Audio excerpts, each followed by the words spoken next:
Jeremy Reagan is live with me tonight. Jeremy, thank you so much for coming on with me tonight. How has your life changed since the online army came after you? It's definitely been weird. I've had a lot of people online just sort of saying, well, this wouldn't have happened if you never did an interview. If you wouldn't have done X, Y, and Z during the interviews, then we wouldn't have been suspicious of you. But it's not like I was intentionally doing anything during the interview or like I had sought out these interviews. Every single time I've done one, it's been either the reporter or someone with the reporter asking me to do these.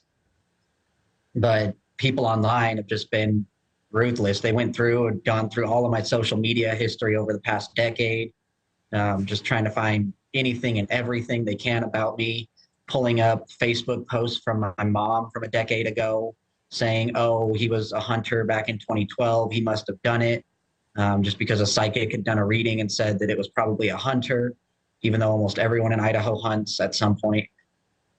And so they've just been digging into anything and everything they can find about my personal life and trying to somehow link it back to this. So let's clear the air for anybody who's watching tonight and maybe still even has suspicions. So some of them said he refused to give his DNA to the police. Have the police ever come in contact with you or asked you for DNA or had any requests like that? Earlier today actually was the first time. Before this, they hadn't interviewed me other than that first day, a couple hours after the news broke that there was a killing there. But up until earlier today, I hadn't been contacted by the police.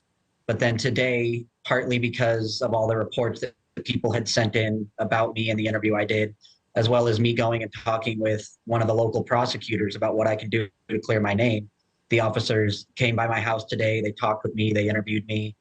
They didn't bring anything to collect DNA today, but they said, if we need you, will you come down to the station? I said, absolutely. And so if they give me another call or if they don't call me within a few days, I'll probably go down anyways.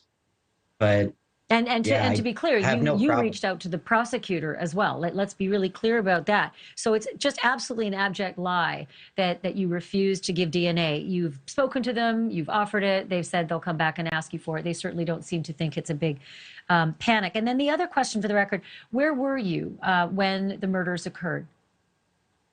I was in my bed. I went to sleep roughly at 11:30 that night, woke up somewhere between 8 and 9 o'clock the next morning. And so I was just in my house, in my bed. So I heard in an interview at some point you gave that you said you now carry a weapon. I have two questions about that. What kind of weapon do you carry? And then second, is it because you fear the killer that's out there or fear the trolls that are coming after you? It's a gun. It's just a handgun. And it's not really that I fear for anything. It's just I feel safer having it. I don't walk around thinking maybe the killer's going to come for me next, stab me in the back or something like that.